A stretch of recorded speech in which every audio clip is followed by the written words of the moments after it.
Gostaria que você estivesse abrindo sua Bíblia, livro de Gênesis, capítulo 15. Nós vamos ler a partir do verso 1. No final do capítulo 14, Abraão faz um voto de fidelidade e aliança com o Senhor através do dízimo. Logo em seguida que Abraão faz essa aliança, acontece esse fato. A palavra diz assim: depois destes acontecimentos, veio a palavra do Senhor a Abrão numa visão e disse: não temas, Abrão, eu sou o teu escudo e teu galardão será sobremodo grande. Respondeu Abrão: Senhor Deus, que me haverás de dar se continuo sem filhos? E o herdeiro da minha casa é o Damasceno Eliezer. Disse mais a Abrão: a mim não me concedeste descendência, e um servo nascido na minha casa será o meu herdeiro. A isto respondeu logo o Senhor, dizendo: não será esse o teu herdeiro, mas aquele que será gerado de ti será o teu herdeiro. E então conduziu-o até fora e disse: olha para os céus e conta as estrelas, se é que o podes. Ele disse: será assim a tua posteridade. Ele creu no Senhor, e isso lhe foi imputado para a justiça. Disse-lhe mais: eu sou o Senhor que te tirei de Ur dos Caldeus para dar-te por herança esta terra. Perguntou-lhe Abrão: Senhor Deus, como saberei que hei de possuí-la?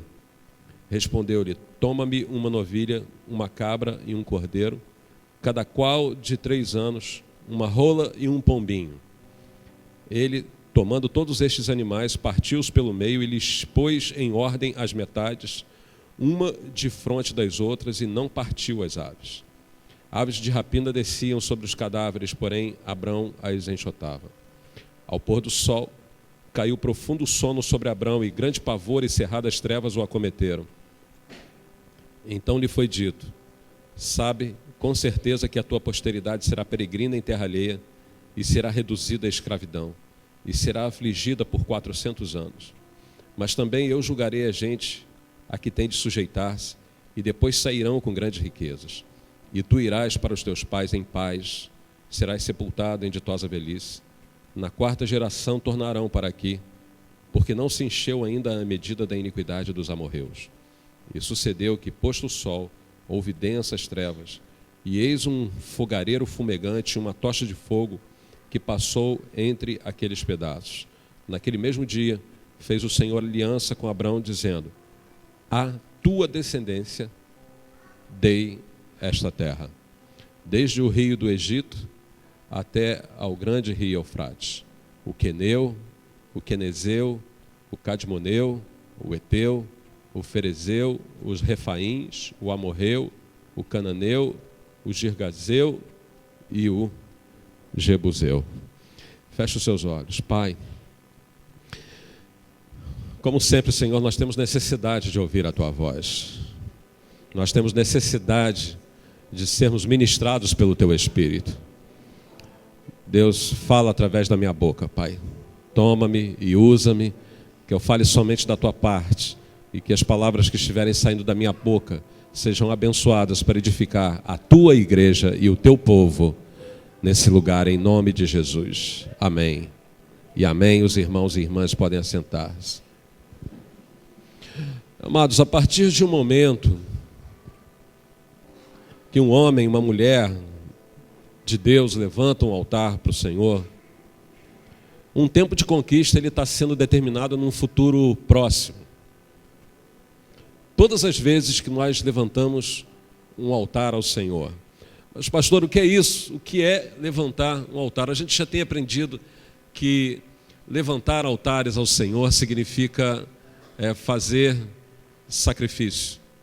Todo o altar, toda adoração a Deus no Antigo Testamento, e isso também no Novo Testamento, tem o maior altar, o maior sacrifício que foi oferecido, que foi o sacrifício de Jesus Cristo pelas nossas vidas, fazendo com que esse fosse o último sacrifício que era oferecido para a salvação da humanidade, para o resgate do ser humano.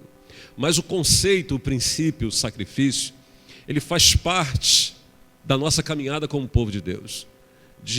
São altares que nós precisamos apresentar diante de Deus, que fala de renúncia, fala de ações, atitudes, posturas que nós devemos ter para que a bênção do Senhor recaia sobre as nossas vidas.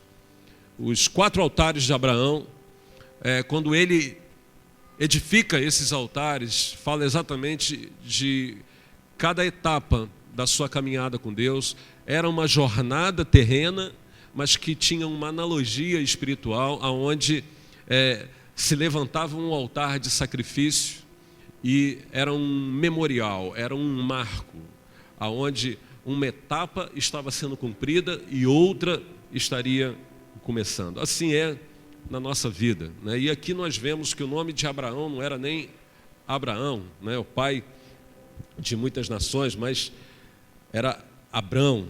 E fala a respeito de algo que passa desapercebido aqui, que eu vou deixar para um pouquinho mais tarde. Ou seja, Abraão, vamos chamar Abrão de Abraão, porque depois ele tem o seu nome mudado, mas Abraão ele tinha um desejo.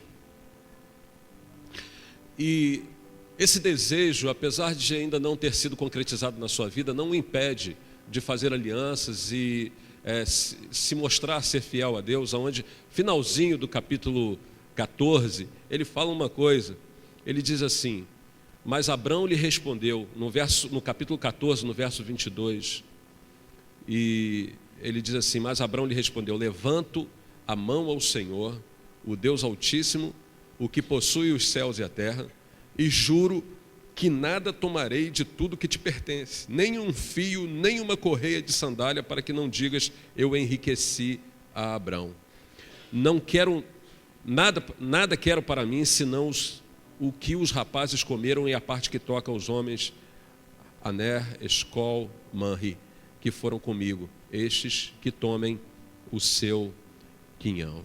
E depois então vem e há um questionamento de Abraão com Deus, dizendo assim: eu não tenho ninguém, eu não tenho uma herança, o meu herdeiro é o Damasceno Eliezer ou Eliezer. E Deus promete um filho, ele vem numa visão e promete. Eu costumo dizer, amados, que muitas vezes nós queremos visão de Deus. Algumas vezes Deus se manifesta com graça na nossa vida, com misericórdia na nossa vida. Deus levanta profetas, Deus levanta pessoas para falar conosco, Deus fala conosco em sonhos, Deus fala conosco em visões, nos dá visão. Mas muitas vezes estamos tão distantes de Deus que somos meio que como fazendo uma analogia, lógico, sem nenhum objetivo de querer ofender quem quer que seja, mas muitas vezes nós somos como uma mula empacada, nós temos dificuldade de entender e ver aquilo que Deus está falando. E hoje eu queria falar um pouquinho sobre entender a voz de Deus. Repita comigo: entender e ouvir a voz de Deus. E o interessante é que enquanto Abraão ele deseja um filho, Deus deseja algo muito maior. Então, Abraão levanta um altar, né, sobre uma terra, né, e essa terra ela seria um canal, um instrumento de promessas de Deus sobre a vida de tantas pessoas, que é Israel no dia de hoje. Israel, amados, eu já comentei algumas vezes aqui, mas se a gente for estudar Israel a fundo, a gente vai ver que o maior milagre que existe hoje na humanidade é um lugar chamado Israel. Israel já não era para existir há muito tempo. Israel já era para ter sumido do mapa há muito tempo. Israel está cada vez mais forte, vivendo ameaças. Mas por que Israel não é destruído? Porque tem uma promessa de Deus sobre Israel. É simples. E isso, amados, a gente pode trazer para a gente, porque se tem promessa de Deus sobre a vida da igreja, e se você é a igreja, tem promessa de Deus sobre a tua vida.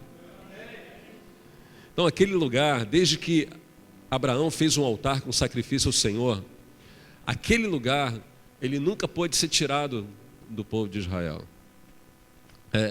E olha que houve várias aonde o povo foi desapossado dali, foi tirado, foi arrancado, foi exilado dali. Hoje de manhã a gente falou sobre isso, 70 anos de exílio, mas o que se falava ali, né, um período de 400 anos. Imagina, você tem um terreno, você fica 400 anos sem esse terreno, eu duvido que a tua posteridade consiga pegar ele de volta, com outras pessoas ali dentro, com outro povo ali dentro. Mas Deus restitui essa terra, porque sobre essa terra havia uma promessa de Deus. Deus restitui, Deus restaura essa terra ao povo de Israel, ao seu povo, porque sobre essa terra havia uma promessa sobre ela. Amém? Então,